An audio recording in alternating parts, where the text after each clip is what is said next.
Hello everybody.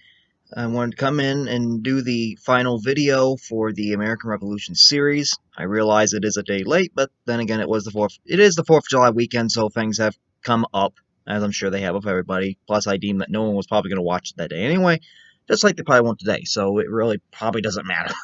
As long as we get it out around the date.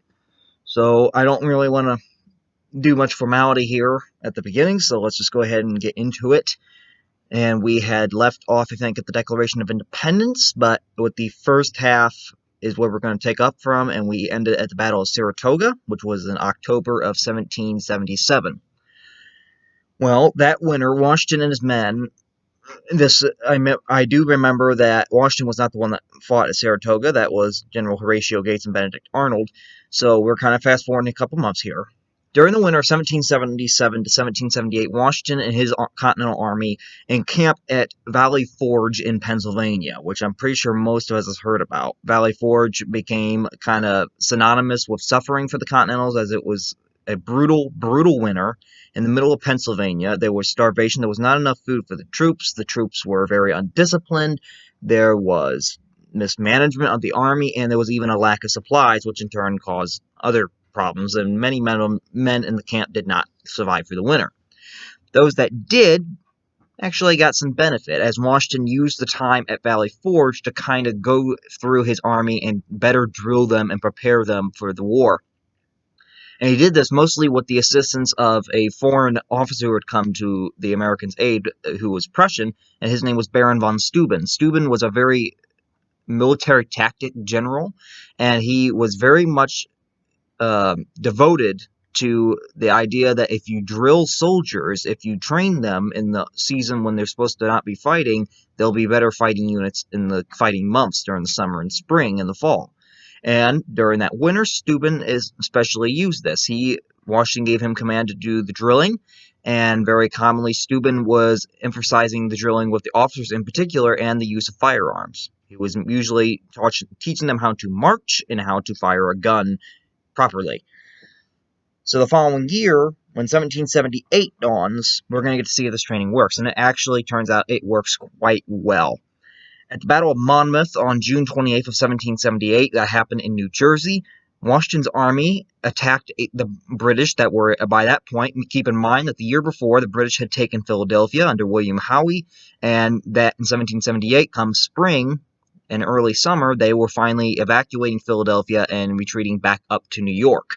Well, Washington and his men attacked the British that were going there, and they were being led by Henry Clinton, who by this time had replaced William Howe as the commander. Well, as they attacked them, Clinton did try to strike back. He tried to defend themselves, but unfortunately he was not able to crush Washington nor place him off the route, and they kind of had to adjust their route to New York. And this was kind of most profound because the Patriots, in the year prior, had Clinton turned the full force against them then, he probably, very likely, would have been able to push them back due to their inexperience. And this time, they were kind of battle-hardened, and they were trained to not retreat. They were trained to how to more properly fight. So the soldiers, on this occasion, held their ground. And this, in turn, caused a small victory for the Americans, and by disrupting the number of British that were reaching New York back alive. Washington eventually sets up his HQ at West Point, in New York on the Hudson River, where he would actually remain for most of the remainder of the war. And Clinton didn't really ever attack Washington's headquarters in West Point because for some reason he did not think he had a numerical superiority that he could go in there and crush Washington. He always thought he had not enough troops to attack the position, thus he never did. So for a large part of the remainder of the war, Washington largely remains in West Point and doesn't really move. Well, this causes the war in the northern colonies to kind of become a stalemate for most of the remainder of the war. However, there is some small skirmishes that do occur. For example, the British raided many towns in Connecticut, including New Haven and Norwalk, Greenwich, Connecticut. They raided a bunch of them, and a town in Massachusetts. And the Loyalists and Indians that were allied with the British attacked many Patriot settlements in New York and Pennsylvania. In retaliation, the Patriots themselves kind of struck back, and they were with Generals Anthony Wayne and Richard Henry Lee. Richard Henry Lee is Robert E. Lee's father. He is the father of the Confederate war general. And they consecutively, respectively, Wayne won a battle against the British at Stormy Point in New York on July 16th of 1779, and Lee won one at Paulus Hook on August 19th of 1779 in New Jersey. And to further kind of crush the loyalist Indian thing, because keep in mind, Britain was not just regular soldiers. They had colonists that were loyal to them, that they were using in their fighting units, and they had Native American allies. Well, the Patriots, or Americans, as we're going to start calling them here, they start realizing this is the big source of manpower for the British, and they deem to kind of send a warning to both the Loyalists and the Indians to do not join with the British, or you will suffer the same fate. And in August of 1779, the Americans, under a plan devised by George Washington, they launched the Sullivan Expedition into northern New York, which destroys many Loyalist and Indian settlements that are loyal to Britain. And they killed some of the Indians, they killed some of the Loyalists, and they burn their homes, they burn their fields, they devastate their communities to just kind of send them a message. Many of the Indians suffered the most. Out west, in the frontier, there's also battles going on. In the Ohio country, or the Northwest Territory, that comprises the modern-day states of Ohio, Indiana, Illinois, Wisconsin, Michigan, and part of Minnesota, we did have battles going on there, and this was mostly led by American Colonel George Rogers Clark, who was campaigning against British outpost forts there. On July 4th of 1778, Clark and his group of volunteer militia captured Kaskaskia, the central post in the Illinois country, which was what the British termed it, which is now in Illinois. And this post fell. It was the main post for the British in that area of the frontier. They did capture that one, and then shortly after, they also took the one at Vincennes, which stands in modern-day Indiana. Well, a small British expedition was launched from Detroit. Detroit was a fort back then, not a town yet, but it's on the same side as the modern-day city. And they recaptured Vincennes, but Clark kind of struck back, and just within a couple weeks or months here, I don't know which, I just know it was in the spring of 1779, Clark actually retook Vincennes from the British. Now, that's me. After this battle, Clark had kind of destroyed the British presence in the Northwest Territory, in Ohio, Indiana, and Illinois in particular. And this kind of not only opened up the area to new settlement, but it also kind of helped them be able to push back against the Indian raids that were happening in the eastern colonies. However, not everything proceeded well to the American war effort. And 1780 kind of became a critical year. One thing was that there were mutinies starting up in the armies, in the Continental Army, and this was mostly due to a variety of reasons, due to starvation, due to poor pay, a bunch of reasons, and a lot of mutinies started to occur that had to be put down. Even Washington, in some instances, gave orders to execute any of those that were mutinying. Well, the big bad incident that happened in 1780 was almost what could have spelled the end of the war for the Americans, and that was Benedict Arnold. Now, I remember that I said in one of the earlier videos, Arnold had fought for the Patriots. He did fight for the Americans. He led the invasion of Quebec. He did fight at Saratoga, actually got wounded there. However, as I think we've all know if you live here in America, Benedict Arnold is kind of a synonym for the word traitor. And this is where this all happens. Now, you might ask, well, why did Arnold betray us? If he fought for us, why did he betray? Well, just so we know here, this is Benedict Arnold. This is a lithograph of him after Quebec. This is before his traitorism. Anyway, well, you kind of look at what Arnold was going through at that time that compelled his decision to turn and switch allegiance to the British crown.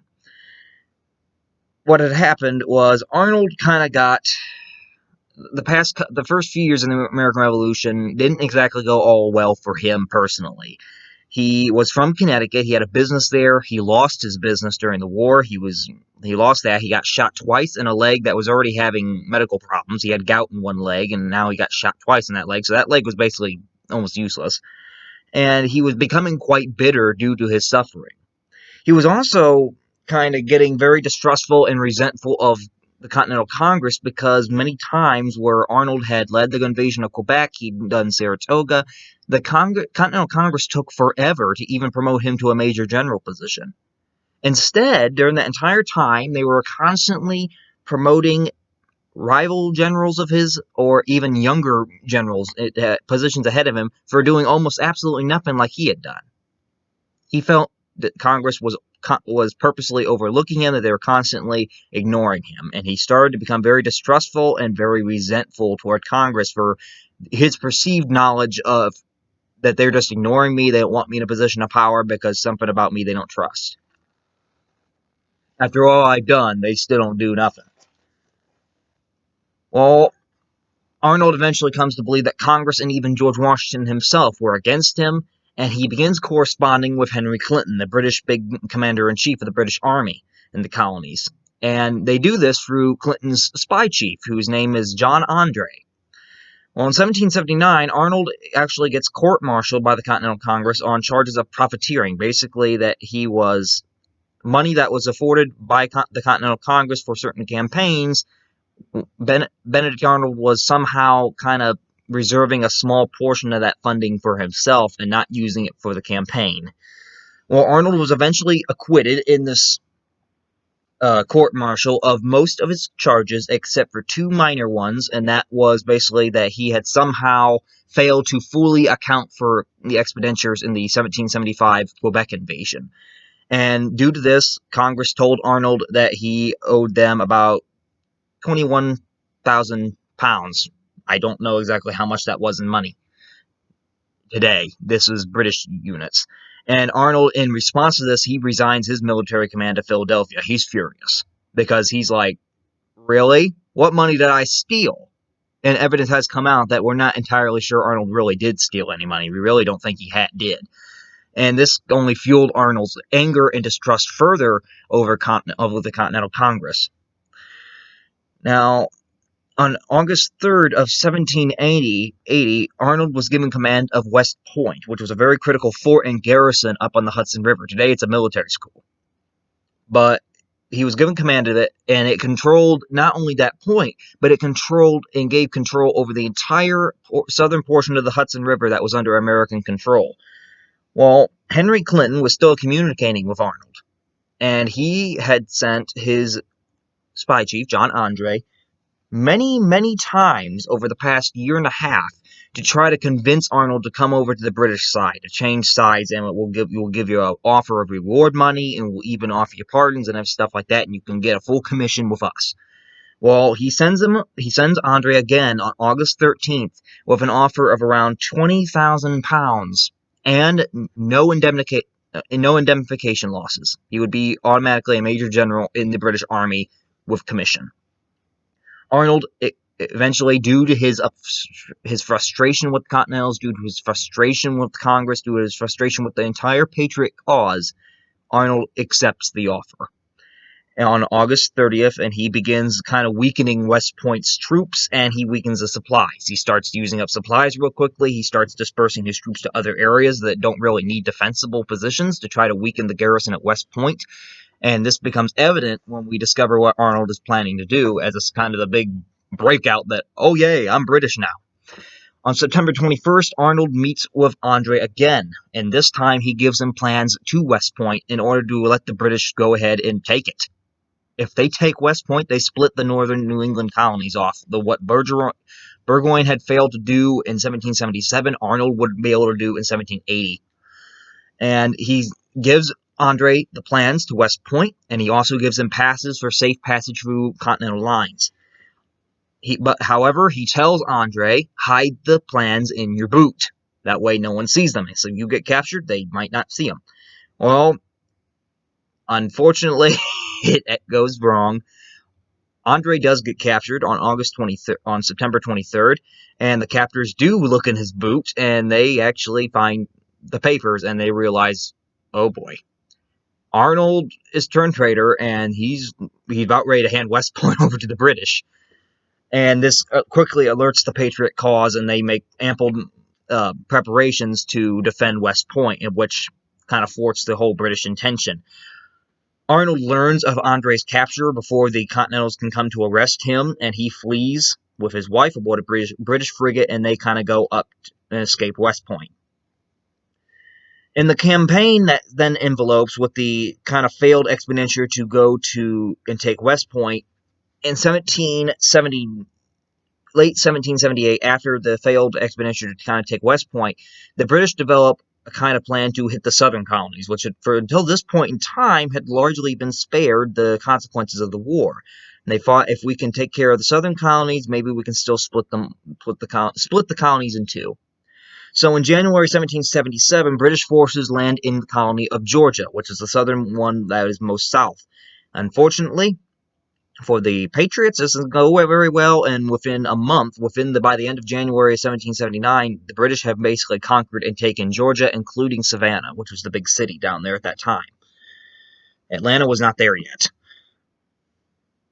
And they make Savannah their HQ. Clinton kind of goes down there. He's still stalemated up in the north. He wants to have some kind of success. Well, he starts seeing the British are succeeding in the south a little bit, so he's like, well, you know what? What the heck? I'll join them. So Clinton goes ahead and he sails south from Newport, Rhode Island, to join in with the British there. This is a portrait of Henry Clinton. Yes, this is the second British, no, this would be the third British second commander-in-chief, because first you had Gage, then you had Howe, now you have Clinton. And he goes down there and joins them. He brings about 8,500 men with him, and he also brings General Charles Cornwallis, who had arrived with Clinton shortly before the Battle of Bunker Hill in 1775, up in Boston, when Gage was still commander-in-chief. Well, when he joins them, they immediately start marching north, and on May 12, 1780, the city of Charleston, South Carolina, is officially surrendered to the British by American General Benjamin Lincoln, and the British had kind of set a small siege. They had blocked. I don't know if you've ever been to Charleston. I have. And Charleston, back in the day, today there's a bunch of bridges that go across the little inlets from the Ashley and Cooper rivers that go to Charleston Harbor. Well, back then, those bridges weren't really there. The city of Charleston is on a peninsula. Well, the British, they are blockading the colony's coast, so you can't really escape by sea. And just days before May 12th, Cornwallis and Clinton's army do kind of set a siege into Charleston by blocking off the land route off of Charleston. They have Charleston blocked off on its peninsula. So they're able to effectively not only start firing artillery and attacking Charleston, but at the same time, the Patriots and the Americans in the city here, they can't get out because both routes of escape are blocked. And just to kind of emphasize here, I've been to Charleston. It's a nice city. But the whole time I'm there, I could see why it was not exactly a very good position if you were the Patriots. Or Americans, I'm sorry, we're going to start calling them that. As you can see, like right here is the siege of Charleston. Right here is Charleston Harbor. You can see the British ships out here just blockading. You're not going to get out that way. Today, there's a bridge about right here, across that thing over here to Charleston. This town over here is Charleston. So there's a big bridge over here today, and there's one here too. These are the rivers. Charleston is on this peninsula. And up at the head of this peninsula, they can't get out either because this is where the British are set up, bombarding it. So you can just see, it wasn't exactly a good thing for the Patriots. So they really didn't have any choice once the siege set in but to surrender Charleston. Now, the Americans, due to the loss of Charleston, this is a big blow to them because they lose about 5,000 troops in Charleston, the garrison there. And this is a big blow to them in the South, and they immediately try to distract Clinton and get him out of there at least because he had just come down. And thus, they have their French allies. Keep in mind that France allied with them after Saratoga. They've been sending aid for months now. They've been sending generals, they've been sending troops, and they've been sending their navy, which can finally combat the British Navy. And they send a French naval fleet toward Newport, Rhode Island, which is Clinton's HQ in the north, to attack them. Well, Clinton kind of gets word of this, and he immediately sets sail back for Newport in June and leaves Cornwallis alone in South Carolina, in Charleston, to kind of continue the campaign there. So Cornwallis is now the sole British commander down south. Clinton's out of the picture again. Cornwallis resumes his offensive on August 16th, and he basically destroys General Horatio Gates's army at Camden, South Carolina, at the Battle of Camden. This happens on August 16th, 1780. Well, there is another American commander after this big loss kind of comes to play on the American side that kind of starts turning the tide against Cornwallis, and this is Commander Nathaniel Greene. Nathaniel Greene, he joins in with Gates after Camden, and he starts launching raids on their supply lines to Cornwallis, kinda. He kind of starts orchestrating these. At the same time, Greene's troops, they destroy a loyalist force at the Battle of Kings Mountain on October 7th of 1780, which forces Cornwallis to finally formally address Greene specifically, to finally send troops to kind of handle him. And he sends his cavalry leader, Colonel Benedict Tarleton, who basically, he sends him after Greene's sub-lieutenant, Daniel Morgan, who's leading his own little kind of American force. And he sends Tarleton after him. Tarleton is a horseman, he's an officer, and I don't know if anyone's ever seen the movie The Patriot, but if you have, Colonel Tabington, the British kind of horse, he's a real freaking evil kind of mad guy that kind of serves under Cornwallis in that movie. If you've ever seen that, he's the horse guy that Mel Gibson's character kind of has the big problem with, that kills his son and is kind of a real tyrant in a way for a British soldier. He is based off Tarleton. That's not Tarleton. He's Tarleton in everything but name in the movie. And the fact that he gets killed. Tarleton was not killed. But the way he acts is based off him. So if you've ever seen that movie, that might give you an idea of what Tarleton's character was like. He was not really well liked in the colonies because he kind of was using ruthless tactics for colonials. Even Cornwallis at times kind of reprimanded him, as he did Tabington in the movie, about his tactics, that when you do this, it reflects upon me, and you are using tactics that are far too brutal. Well, he sends Tarleton after Daniel Morgan, and at first it looks like this is going to turn out well for the British. They're going to crush another section of the American army. Well, then everything turns lopsided, because on January 17th of 1781, Morgan and his men engaged Tarleton's cavalry at Cowpens, at the Battle of Cowpens in South Carolina, and they actually almost destroy his cavalry unit entirely. Tarleton is whipped. He's done. But he does escape back to Cornwallis, so this kind of sets Cornwallis off a little bit. So he starts marching further north, because now he's starting he wants to continue with march north, but he doesn't want to be pinned down in the south with this army that's just distracting him.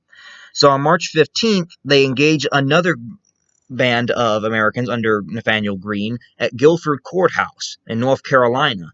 And this is in 1781, and although Cornwallis' army does win this battle, and just so you want to see a picture, right here is an image of the Battle of Guilford Courthouse. This might be Greene back here on his horse. I'm not for certain on this painting, but you can see they're just lined up. This is in North Carolina. Well, although Cornwallis does win Guilford Courthouse, he does not do so without enduring heavy, immense casualties. This kind of drains his already dwindling supplies, and it kind of depletes his men. Well, Cornwallis starts realizing this, that he needs to get some reinforcements, and he kind of sends a request up to Clinton I need reinforcements. I'm starting to dwindle here. And Clinton decides that I will send you reinforcements, but they're going to have to go to Virginia. That's where they're going to be. So you're going to march up north to Virginia and meet with them when they come in. So immediately upon getting back this word, Cornwallis decides that he's going to start marching north to Virginia to try to link up with these incoming reinforcements. The British that do remain in the South to try to keep occupation of the major cities such as Savannah and Charleston, they actually are continuing to be attacked by Nathaniel Greene and by many partisan guerrilla militia groups that are led by individuals such as Francis Marion, who was known as the Swamp Fox, and Andrew Pickens and Thomas Sumter. These men were basically leaders of guerrilla movements that they would hide in the woods, they would hide in the trees, bushes, kind of burst out attack British supply lines and kind of render them mute. It just harassed the British war effort to continue their occupation and control in the South. Well, Cornwallis does reach Virginia in May. He reaches it on about May 20th, 1781, and he takes Petersburg, which is that city that later becomes critical during the fall of Richmond during the Civil War, about roughly 90 years later. And he sends Tarleton again on raids throughout Virginia to just kind of harass them and get rid of the Americans there, the Patriots. They eventually, Cornwallis does take control of most of Virginia. He takes control all the way from Fredericksburg to Charlottesville, and Tarleton's men, when they're attacking these Patriot outposts, they do attack Williamsburg. And at that time, Thomas Jefferson is actually the governor of Virginia at the time, and he barely gets out of there without getting captured, because they're moving that quickly. Cornwallis eventually decides that he is going to set up a base at Yorktown, on the Yorktown Peninsula in Virginia, to try to just wait out for his reinforcements that are supposed to be coming in from New York.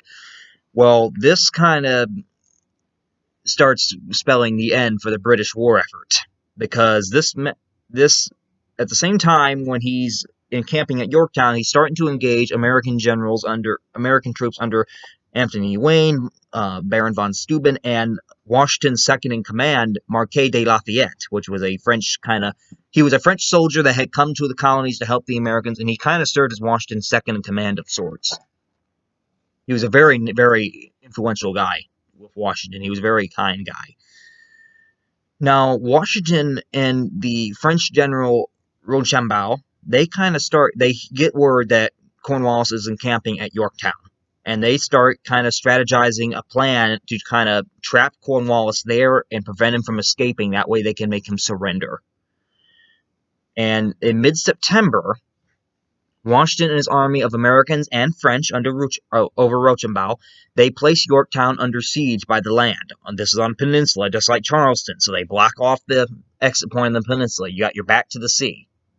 You're like cattle getting drove over the cliff. Well, Cornwallis, he can't get out by land now. He's trapped in Yorktown unless the British reinforcements get there by sea and either reinforce him or kind of pull him out. Well, unfortunately, that doesn't happen. Because as the British reinforcements and naval fleet kind of get toward the Chesapeake Bay, which is where the Yorktown Peninsula kind of juts out into, they are met by a French fleet of French Admiral Comte de Grasse, who kind of stops the British at the Battle of the Chesapeake Bay in September, and this blocks Cornwallis' escape. It drives the British reinforcements and their fleet back away from Yorktown, and the French are now bombarding Yorktown, and so are the Americans from the land. Cornwallis is pinned down. He cannot escape, and he kind of sits in denial for a couple weeks, not wanting to accept the situation that you're going to have to surrender. You can't get out now. And he does not do so until October 19th, 1781. On that day, Cornwallis agrees to surrender, and his 7,000-man army surrenders to George Washington and the French, and this basically ends the war in British defeat. Now, here's a fun little fact about the little surrender at Yorktown. It's the last major battle of the Revolution.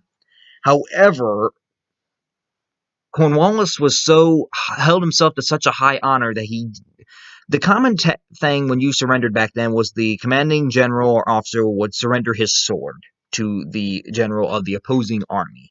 Well, Cornwallis was so high on honor, he refused to go there and surrender it himself. He instead gave his sword to his second-in-command to bequeath to the Americans. Well, George Washington refused to take the sword because he saw, well, Cornwallis is not meeting me, so I'm not taking his sword. So, in return, Washington sent his second-in-command to take the sword instead, Benjamin Lincoln. So, because Cornwallis wasn't going to come out there, he felt he was too dignified. Washington refused to take the sword and instead had his second-in-command accept the surrender. And this is an image here. We got two images. One right here we have of the Battle of the Chesapeake Bay, in which we have the British fleet engaged with the French fleet, and the French actually beat them. And there was a small naval engagements across the world, mostly with the French Navy to try to help with the Americans. There were a couple American privateer movements, such as those led by John Paul Jones, with the capture of a British warship off France in about 1779, I think. His ship, the Bahami Richard, captured the HMS Serapis.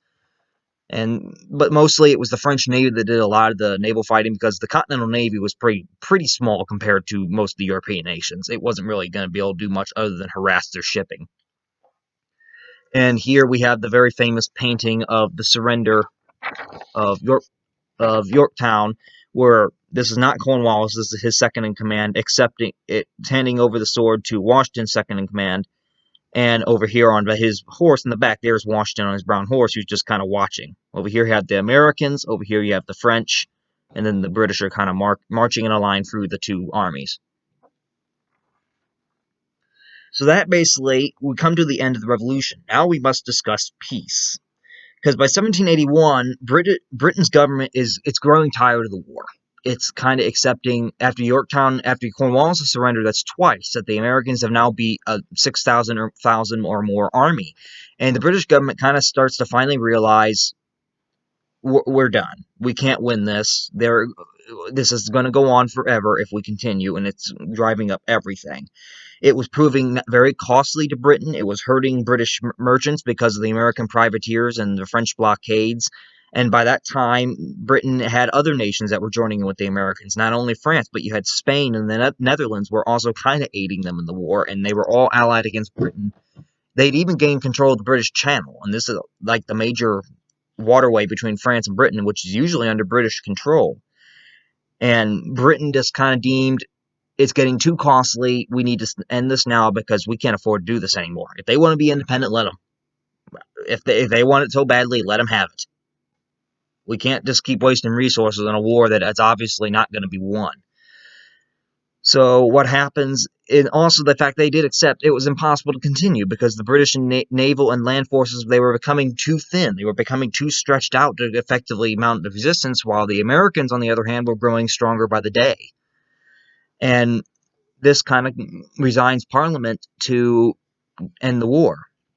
Well, Lord North, who is the Prime Minister and a very big Tory, he's very for the war, he's very much on the King's side, he resigns after a vote of no confidence in his leadership, and Parliament then votes to end the war on February 27, 1782, after hearing of Yorktown.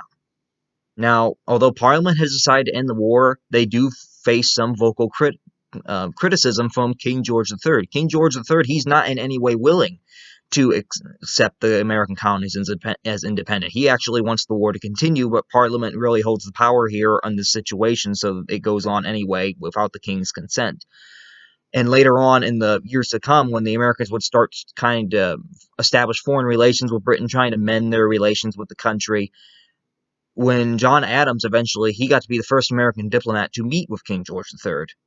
And King George III, in a kind of a, he told John Adams frankly, up point, he told him, I was the last one to consent to independence.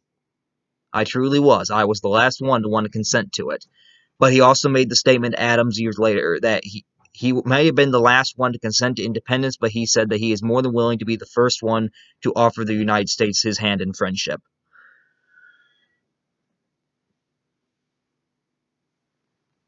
So talks officially begin after the British announcement that they want to seek an end to the war. They're willing to discuss peace. The talks are agreed to begin on April 12th, 1782 in Paris, France. The Americans send the delegation of their own, consisting of roughly about, roughly about 4 or 5 men.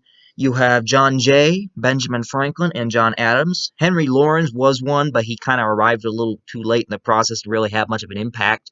And Benjamin Franklin's grandson, William, also was there to kind of help his grandfather. He was a secretary for his grandfather, just to kind of help him out. It was mostly John Jay, Benjamin Franklin, and John Adams who really did a lot of the negotiating. Now, peace was the goal for both sides. However, you did have a couple certain issues that were bound to really pop up. And this became quite evident. France and the United States, they were allies, but each country kind of had their own kind of interests that they want to pursue. France, in particular, probably wants the regaining of most of its colonies that it had prior to the French and Indian War just years earlier. And the United States, on the other hand, is trying to negotiate a best position for itself, while at the same time trying to avoid being used as a pawn by the older European nations for dominance on the North American continent.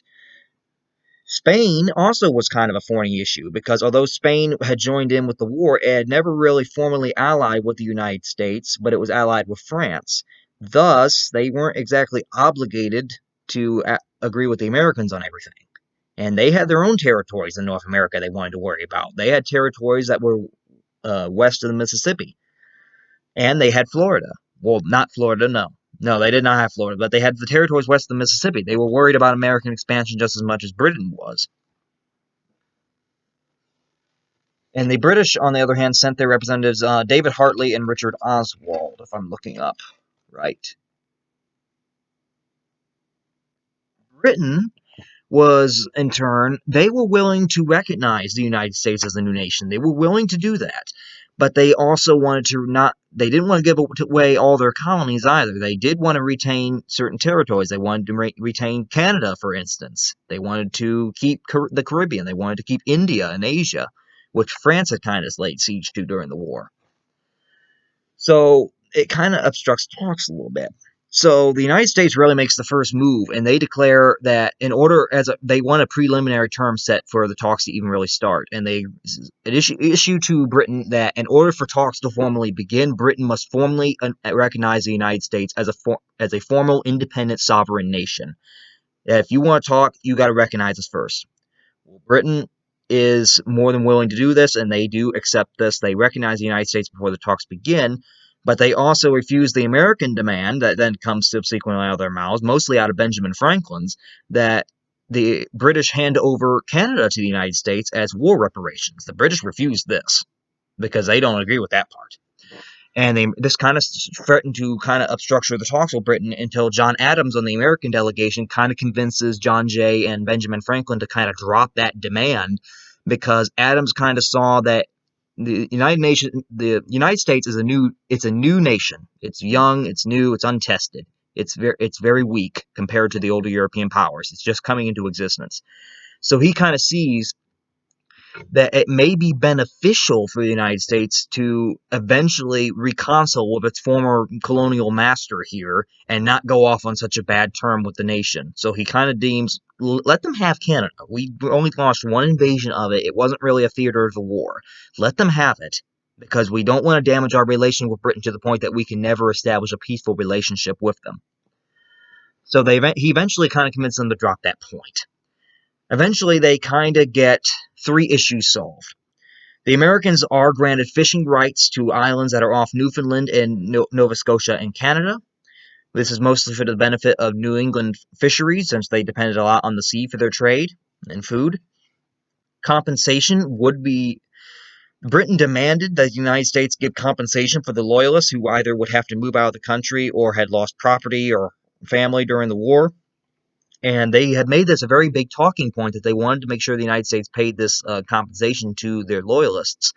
Well, the United States wasn't very willing to pay what they saw as money to traitors that didn't join the cause.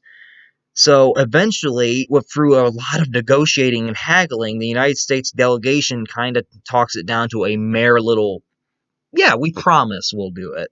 Yeah, we'll shake hands.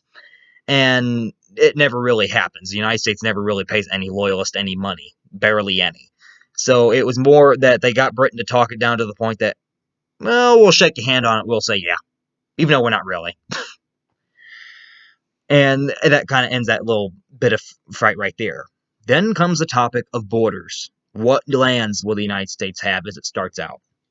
Britain, although it's reluctant to give up land, it does accept that the Americans they have a lot of ties to Britain. They're very much like them in many ways.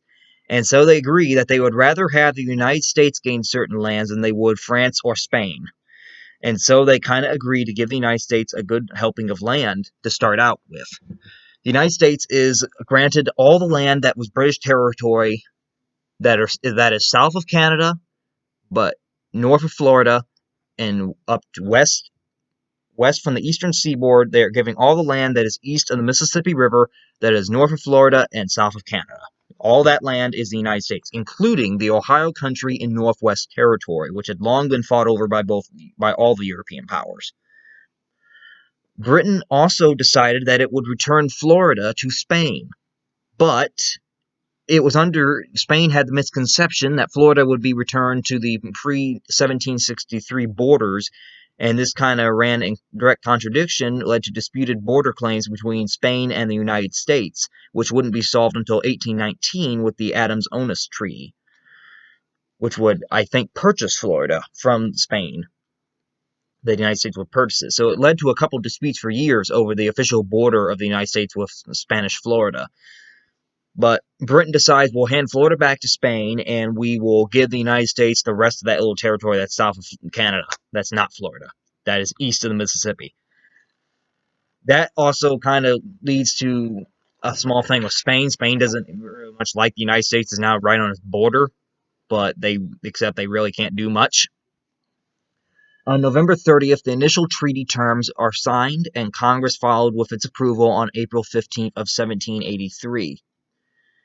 After the preliminaries are signed with both France and Spain, there were preliminaries that Britain signed with each of the independent nations, and on September 3rd, 1783, the treaties of Versailles, which was Britain's treaty with France and Spain, and then finally the Treaty of Paris with the United States was officially signed on September 3rd, 1783, officially ending the war and officially creating that the United States was a new nation in the world, and that Britain formally recognized its independence. The United States has officially been born, it is officially independent, and it is officially a new nation on the globe, on the world map.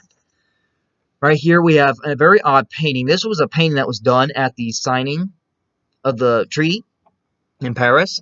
It shows the American delegation here. We have John Jay, John Adams, Benjamin Franklin, Henry Laurens, and then we have Franklin's grandson, William. Well, you might ask, well, why is it unfinished? Well, that's because the painter that painted this, the American delegation was willing to pose. Well, when they asked the British delegation to pose, who was sitting over here, they refused to pose because although the British had given it up, they were still kind of ticked off they had lost a war. This was the first time they really lost a war in how many years? And they didn't like the fact that they knew this would be hung up in the United States as kind of a propaganda tool, and they kind of said, no, we're not posing. So the painting never got to be finished, simply because the British delegation never wanted to pose. Yeah.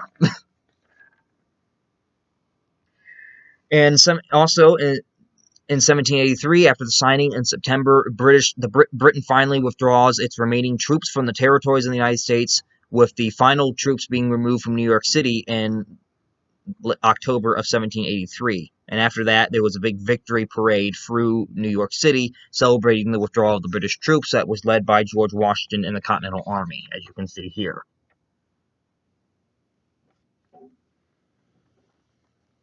So, what are the costs? Oh, hold on. And then Congress would officially ratify that treaty on January 14th, 1784. That would officially conclude the peace process. So what was the cost of the war here? In money terms, it was kind of big depending on the countries. For the United States paid roughly spent around $37 million on the war. Today, that's around $850 million. And that was mostly in the form of foreign loans. In France, France spent about 1.3 billion livres, which was their French little term of currency, which today is about 9.6 billion livres in France. Or $9.6 billion, I think, if I'm converting it right. In Britain spent around 12 million pounds on the war, and they came out on the losing side. For them, that was a big misadvantage for them. And today it's equal to around $2 billion. And this debt had increased from the end of the French and Indian War, as now Britain's debt is around 350 million pounds, which is about 60.2 billion today. In terms of those killed, things were kind of worse on... Let me look here. The United States suffered the most.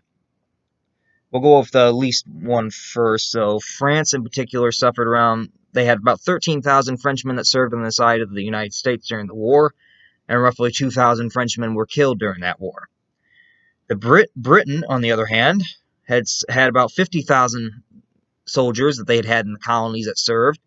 4,000 were killed outright, with an additional 1,800 German soldiers, the Hessians that they had kind of contracted from Germany to serve with them, were killed. 3,000 British loyalists lost their lives, 500 Indians, about 15,000 prisoners were taken, and 33,000 British soldiers died of disease during the conflict, not even being shot by a gunshot. The United States by far suffered probably the worst of the casualties, not by the worst, but had the most that served. They had around 230,000 colonists join the Continental Army and officially trying to gain their country's independence. Around 8,000 of those got killed outright. 25,000 ended up being wounded. That did not die. They suffered injuries of some sort that hurt them for the rest of their lives. 18,000 were taken as prisoners, and up to anywhere between, it is estimated, 10 and 40,000 were killed from disease.